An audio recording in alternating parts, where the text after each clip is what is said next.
नमस्कार दोस्तों, सभी को राधे राधे, जय श्री कृष्णा। तो आज हम श्रीमद् भगवद गीता के अध्याय 1 श्लोक 13वां हिंदी सरल भाषा में समझते हैं। इसका विषय है शंखों की गूंज या धर्म की घोषणा। तो गीता अध्याय 1 13वां श्लोक का गहरा रहस्य है, तो इसका हम अर्थ समझते हैं। तो नमस्कार दोस्तों, जय श्री कृष्ण सभी को। आप सभी का स्वागत है हमारे गीता ज्ञान श्रृंखला में। आज हम श्रीमद् भगवद गीता के प्रथम अध्याय के 13वें श्लोक का सरल अर्थ समझेंगे और उसका आध्यात्मिक संदेश और जीवन में उसकी प्रासंगिकता को समझेंगे।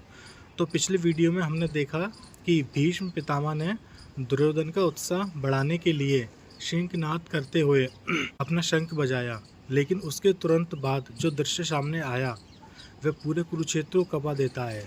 केवल एक शंख नहीं बल्कि हजारों शंख, नगाड़े, भेरियाँ और रणवाद एक साथ गूंज उठते हैं। तो आइए गाइस इस श्लोक के रहस्य को समझते हैं। श्लोक इस प्रकार से है, इसका अर्थ हम हिंदी में संस्कृत में समझते हैं। तथा षड्खाश्य भैर्याश्य पड़वानक गोमुखा सहसे भान्यता सह शब्द तुमूलो भवता। तो इसका अब हम हिंदी में सरल अर्थ समझते हैं।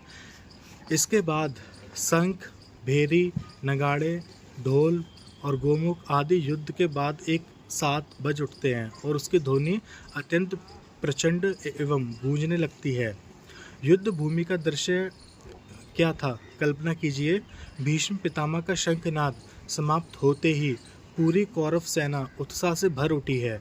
एक एक करके नहीं बल्कि सभी रणबाद एक साथ बजने लगते हैं। हजारों सैनिक अपने अपने शंख बजाते हैं। विशाल नगाड़े की आवाज़ धरती को हिला देती है और घोड़े बेचैन हो उठते हैं, हाथी चिंगाड़ने लगते हैं। तो पूरा कुरुक्षेत्र मानो एक विशाल ध्वनि से भर जाता है। और ये केवल युद्ध की तैयारी नहीं थी बल्कि ये शक्ति का प्रदर्शन भी था। इस श्लोक का ऐतिहासिक महत्व रहा है। प्राचीन भारत में युद्ध प्रारंभ होने से पहले शंख और रणवाद बजाना एक परंपरा थी। इसके 3 उद्देश्य होते थे। तो इसका पहला जो उद्देश्य होता था वो इस प्रकार से है कि युद्ध की औपचारिक घोषणा, दूसरा है अपनी सेना का उत्साह बढ़ाना और तीसरा है विरोधी पक्ष पर मनोवैज्ञानिक प्रभाव डालना। कौरव सेना ने भी यही किया।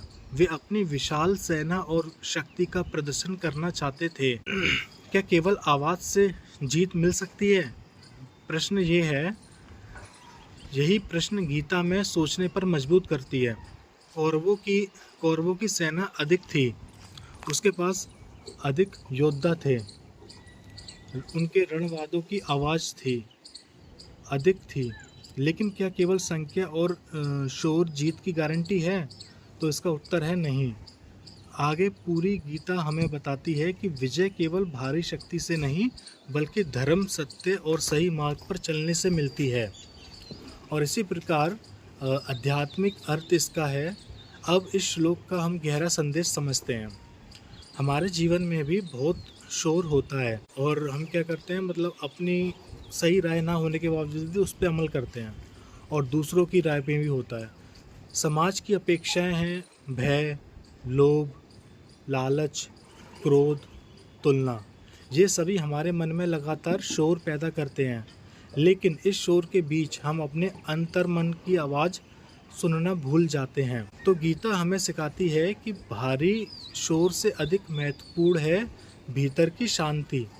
जीवन के लिए सीख पहली, शोर और शक्ति एक ही बात नहीं है। जो व्यक्ति सबसे अधिक बोलता है वह हमेशा सबसे अधिक योग्य हो, ये आवश्यक नहीं। और वास्तविक शक्ति शांत आत्मविश्वास में होती है। दूसरी सीख, दिखावा स्थायी नहीं होती। कौरव सेना ने अपनी शक्ति का प्रदर्शन किया, लेकिन अंत में विजय किसकी हुई? पांडवों की, क्योंकि उनके साथ धर्म और श्री कृष्ण का मार्गदर्शन था। और तीसरी सीख, मन के शोर को शांत करें। जब मन में बहुत सारे विचार चल रहे हों तब निर्णय लेना कठिन हो जाता है।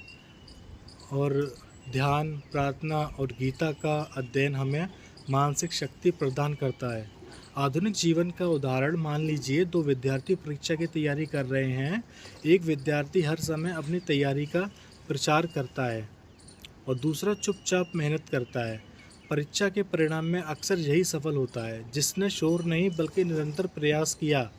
इसी प्रकार व्यवसाय, नौकरी और जीवन के हर क्षेत्र में वास्तविक सफलता दिखावे से नहीं बल्कि कर्म से मिलती है।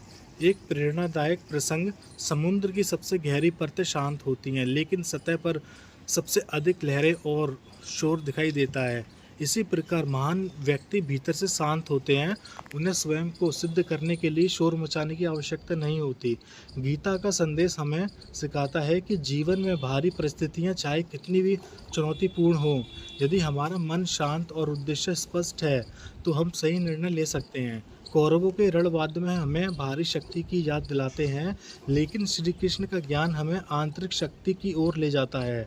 तो गाइज, आज के जीवन में इस श्लोक का प्रयोग, यदि आपके आसपास नकारात्मक बातें हो रही हैं, यदि लोग आपको हतोत्साहित कर रहे हैं, यदि दुनिया का शोर आपको विचलित कर रहा है, तो कुछ क्षण रुकिए, अपने मन को शांत कीजिए, अपने लक्ष्य को याद कीजिए और फिर पूरे विश्वास के साथ आगे बढ़िए। यही इस श्लोक का व्यवहारिक संदेश है। और गाइस, इस पूरे श्लोक का निष्कर्ष जो निकलता है वो इस प्रकार है। भगवत गीता का प्रथम अध्याय का 13वां श्लोक हमें बताता है कि भारी शोर शक्ति का प्रदर्शन और संख्या हमेशा विजय का कारण नहीं बनते। वास्तविक विजय उस व्यक्ति की होती है जिसके भीतर आत्मविश्वास, धर्म, धैर्य और सही मार्गदर्शन हो। इसलिए अपने जीवन में शोर नहीं बल्कि स्पष्टता को स्थान दें। दिखावे नहीं बल्कि कर्म पर विश्वास रखें और हर परिस्थिति में अपने अंतर मन की आवाज़ सुनना सीखें। यदि आपको ये वीडियो पसंद आया हो तो इसे लाइक करें और अपने मित्रों और परिवार के साथ साझा करें, शेयर करें और चैनल को सब्सक्राइब करना ना भूलें। कमेंट में अवश्य लिखें जय श्री कृष्ण। और धर्म की जीत निश्चित है। अगली वीडियो में हम भगवत गीता के अध्याय 1 और श्लोक 14वां का गहन अध्ययन करेंगे, जहाँ श्री भगवान कृष्ण और अर्जुन के दिव्य शंखों का अद्भुत वर्णन आता है। तो गाइस, धन्यवाद। जय श्री कृष्ण। राधे राधे सभी को।